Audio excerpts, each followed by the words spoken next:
सभी भक्तों को राधे राधे। ओम श्री शिवाय नमस्तोभ्यम। आप सभी भक्तों का एस्ट्रो हिमांशु शर्मा के चैनल पर हार्दिक स्वागत है। आज जैसा कि आप सभी भक्तजन जानते हैं कि श्राद्ध पक्ष की तिथियां शुरू हो चुकी हैं और इस समय दान का, तर्पण का आदि अनेकों प्रकार के धार्मिक कर्म किए जा रहे हैं। उन्हीं के बीच में एक छोटा सा अपना टॉपिक आज लेकर उपस्थित हुआ हूँ कि श्राद्ध पक्ष की क्या कुछ तिथियां रहने वाली हैं, किस दिन आप किस तिथि का श्राद्ध कर सकते हैं, इसी तरह से आप अपने पितरों को किस प्रकार से खुशी प्रदान कर सकते हैं और श्राद्ध के क्या कुछ प्रतीक होते हैं, कौन सी चीजें इसमें जो है करना वर्जित होता है, इन सभी को लेकर आज हम चर्चा करने वाले हैं। तो आज हम बात करते हैं कि श्राद्ध पक्ष 2024 के बारे में। तो भाद्रपद मास की शुक्ल पक्ष की पूर्णिमा तिथि से ही आश्विन मास के कृष्ण पक्ष की अमावस्या तक 16 दिनों को पितृ पक्ष के नाम से जाना जाता है। जैसा कि आप सभी भक्तजन जानते हैं, श्राद्ध करने से पितृ ऋण से मुक्ति मिलती है और पितरों का आशीर्वाद भी बना रहता है। श्राद्ध कितने प्रकार के होते हैं, आज हम इन पर भी चर्चा करने वाले हैं। तो श्राद्ध 5 प्रकार के होते हैं, जिनमें पितृपक्ष के श्राद्ध पार्वण श्राद्ध कहलाते हैं। शास्त्रों में मनुष्यों पर उत्पन्न होते ही 3 तरह के ऋण बताए गए हैं, जिनमें देव ऋण, ऋषि ऋण और पितृ ऋण शामिल हैं। जिनकी मृत्यु तिथि का ज्ञान न हो, उनका श्राद्ध अमावस्या को करना अति आवश्यक होता है। साथ ही आपको बता दें कि ऋषियों ने हमारे संपूर्ण जीवन चक्र को 16 संस्कारों में बांधा गया है। जहाँ गर्भाधान प्रथम संस्कार है, तो पितृ मेघ या अंत्येष्टि अंतिम संस्कारों में शामिल है। भाद्रपद शुक्ल पूर्णिमा से आश्विन कृष्ण अमावस्या तक 16 दिनों को पितृपक्ष अर्थात पितरों को अर्पित किए गए हैं। इस बार यह शुभ तिथियां 17 सितंबर से शुरू हो चुकी हैं, जो कि 2 अक्टूबर को समाप्त होने वाली हैं। शास्त्रों में मनुष्यों पर उत्पन्न होने वाले 3 प्रकार के ऋण बताए हैं, जैसा कि हमने पहले भी आपको बताया है कि इनमें देव ऋण, ऋषि ऋण और पितृ ऋण शामिल है।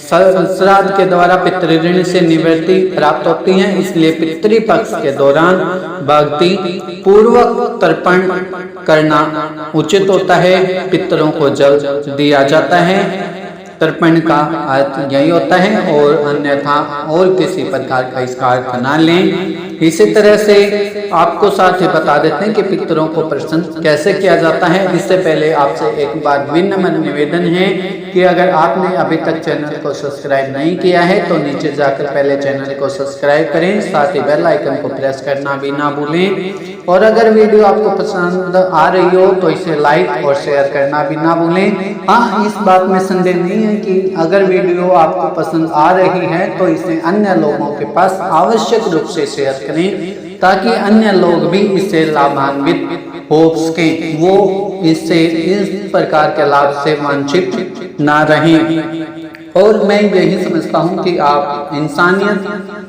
का व्यवहार रखते हुए इसे शेयर अवश्य करेंगे, क्योंकि आप भी जानते हैं और मैं भी जानता हूँ कि हर मनुष्य के दिल में कहीं ना कहीं मानवता जीवित होती है। उसी मानवता के लिए कृपया करके इस चैनल वाली लगभग सभी वीडियो, नहीं तो जो आवश्यक लगे उस वीडियो को तो अन्य लोगों के पास शेयर अवश्य करें, ताकि वो लोग भी हमारी अपनी इस वीडियो से ज्यादा नहीं तो कुछ मात्रा में उचित जानकारी प्राप्त कर पाएं।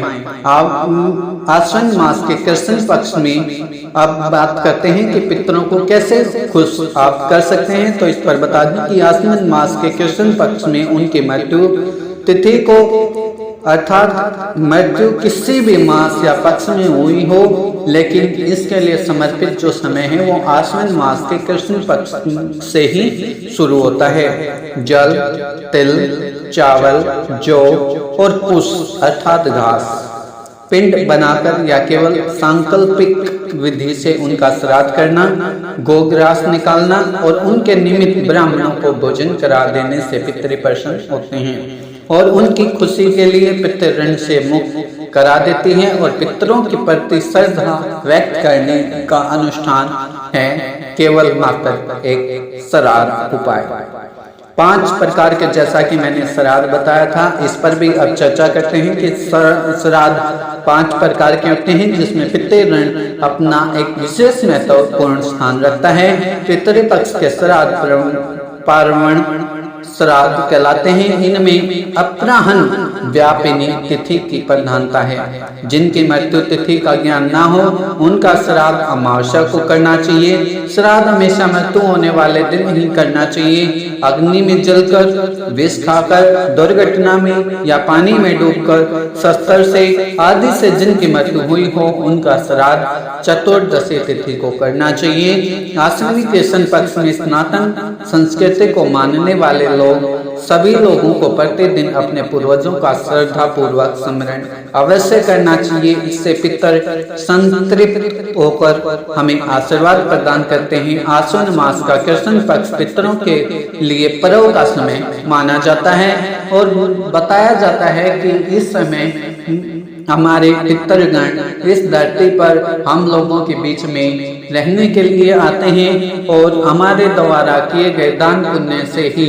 उनका पूरे जीवन भर का नहीं तो एक वर्ष तक का खान पान व्यवहार यही उन्हें प्राप्त होता है। इनमें से ये पिंडदान और तिलांजलि की आशा लेकर ये पृथ्वी लोक पर आते हैं, जैसा कि मैंने आपको शॉर्टकट में बता दिया है। इसीलिए श्राद्ध का परित्याग ना करें, पितरों को संतुष्ट जरूर करें। मेरे हिसाब से आपको समझ में आ गया होगा कि श्राद्ध का क्या कुछ महत्व है। इस पर एक बार इसके प्रतीक के बारे में भी बात कर लेते हैं। तो कुश अर्थात घास, तिल, यव गाय, कोआ और कुत्ते को श्राद्ध के तत्व के प्रतीक के रूप में माना जाता है। कुश का अग्र भाग अर्थात घास के अग्र भाग में ब्रह्मा, मध्य में विष्णु और मूल में भगवान शंकर का निवास स्थान माना गया है। कोआ यम का प्रतीक होता है जो सभी दिशाओं का फलीभूत बताया जाता है, अर्थात दक्षिण दिशा का विशेष तौर से माना गया है। गाय तो वैतरणी से पार लगाने वाली ही है। दैनिक जीवन में भी भोजन की पहली रोटी गाय को ही दी जाती है, जैसा कि हमारे हिंदू धर्म में प्रचलित है। और साथ ही बता दें कि श्राद्ध का यह है एक अंश कुत्ते को भी देने से यमराज खुश हो जाते हैं। अब बात करते हैं कि श्राद्ध में ब्राह्मण का क्या कुछ योगदान है। पूजा में, अनुष्ठान में, उद्यापन में, कथा में, विवाह में आदि अनेकों प्रकार के उत्सवों में चाहे ब्राह्मणों की परीक्षा ना करें, लेकिन पितृ कार्य में अवश्य इन्हें याद कर लें। समस्त लक्षणों से युक्त, हाथ का सच्चा, व्याकरण का विद्वान, शील और सद्गुणों से युक्त, 3 पीढ़ियों से विख्यात ब्राह्मणों के द्वारा संयत रहकर श्राद्ध संपन्न अवश्य करें। श्राद्धकर्ता के लिए वर्जित क्या कुछ रहने वाला है, इस पर भी बात करते हैं। तो आपको बता दें कि श्राद्धकर्ता को पितृपक्ष में अक्षौर कर्म यानी बाल या नाखून नहीं कटवाने चाहिए। ब्रह्मचर्य का पालन करना चाहिए।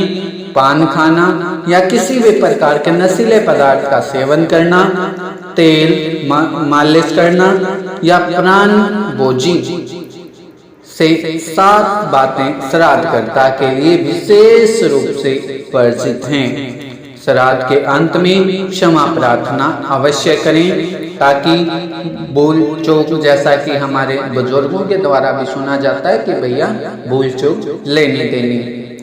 तो इस पर श्राद्ध पक्ष की सभी तिथियां तो मेरे हिसाब से संपन्न होने को आई हैं, लेकिन इसमें विशेष तौर से बता देते हैं कि आज जो है 21 सितंबर है, तो 21 सितंबर को चतुर्दशी तिथि का श्राद्ध रहने वाला है। 22 सितंबर को पंचमी तिथि का, 23 सितंबर को छठी और सप्तमी दोनों तिथियों का इकट्ठा है।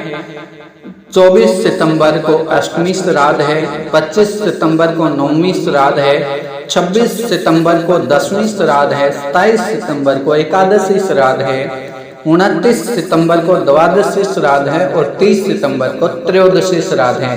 1 अक्टूबर को चतुर्दशी श्राद्ध है। 2 अक्टूबर को सर्व पितृ अमावस्या अर्थात पितृपक्ष का समापन हो जाएगा।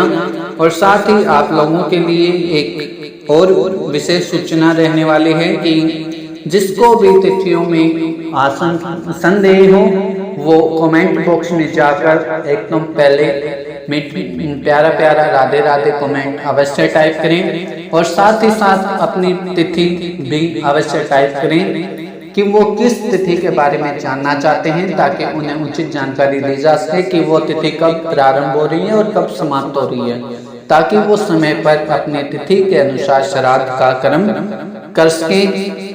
इन्हीं सभी जानकारियों के साथ हमारे संग जुड़े रहें और अन्य लोगों को भी इससे जोड़ना ना भूलें। मैं पंडित हिमांशु शर्मा, धन्यवाद।